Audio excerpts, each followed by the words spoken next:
पहले ये बताइए कि आपने रामायण का ट्रेलर देखा है क्या?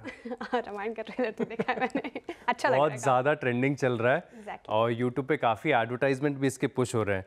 अब ये कहानी ऐसी कि सबको समझ में आ रही है क्योंकि रामायण का प्रोडक्शन हाउस अगर आप देखें तो कंपनी का नाम आपकी स्क्रीन पर आ गया है, प्राइम फोकस है। सबको समझ में आ रहा है, सिंपल स्टोरी है और इसी के चलते अगर आप देखें तो एक महीने में 40%, पिछले 3 महीने में 82% है और ये 82% तब भी है जब ऊपर से थोड़ा सा कूल ऑफ हो चुका है।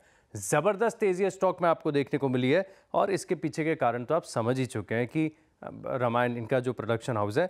लेकिन इसके साथ अगर आप देखें तो लगातार ये स्टॉक खबरों में बना हुआ है। हाल ही में अगर आप देखें तो कंपनी ने 46 करोड़ शेयरों का जो है प्रेफरेंशियल शेयर किया और इसमें अगर आप देखें तो 12.5 लाख यानी करीब करीब 20 करोड़ रुपए के जो शेयर हैं ये कंपनी ने जो एक्टर हैं रणबीर कपूर इनके नाम पर अलॉट किया। और उसके बाद हमने देखा था कि स्टॉक में लगातार वॉल्यूम्स बढ़ती चली गई, बस चलता गया और सोशल मीडिया पे भी अगर आप देखें तो फिन इन्फ्लुएंसर इसे बड़े इंटरेस्टिंग तौर पर पेश करते नजर आ रहे हैं। लेकिन एक चीज समझ में नहीं आ रही कि कंपनी का ट्रैक रिकॉर्ड और फाइनेंशियल्स ये भी आपको देखना चाहिए। 80% की तेजी तो आ चुकी है, लगभग यही समझ लीजिए कि स्टॉक दुगना हो चुका है 3 महीने के अंदर। लेकिन अब बड़ा सवाल ये है क्या ये तेजी टिका हुआ है, तो इसको थोड़ा सा समझने का प्रयास किया है।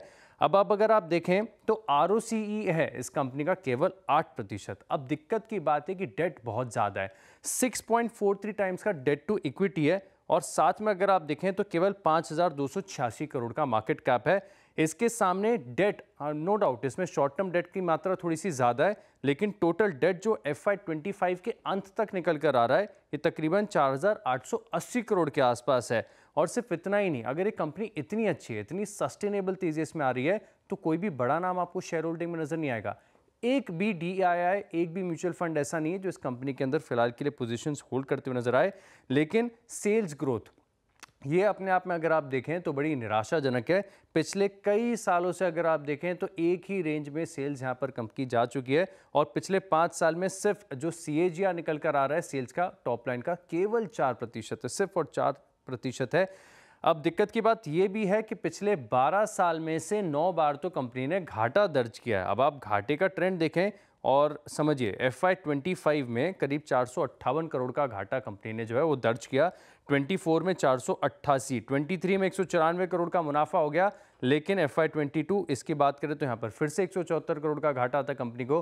तो कंपनी के जो फाइनेंशियल्स हैं इसमें कंसिस्टेंसी नहीं है। अब ऐसे में इतना मीडिया हाइप मिल गया है, सोशल मीडिया पे इतना स्टॉक चल चुका है, समझना ज़्यादा ज़रूरी हो चुका है कि ये स्टॉक सच में इतनी तेज़ी को जस्टिफाई करता है, क्या इसमें सच में टर्न अराउंड होगा कि नहीं, ये की मॉनिटरेबल है।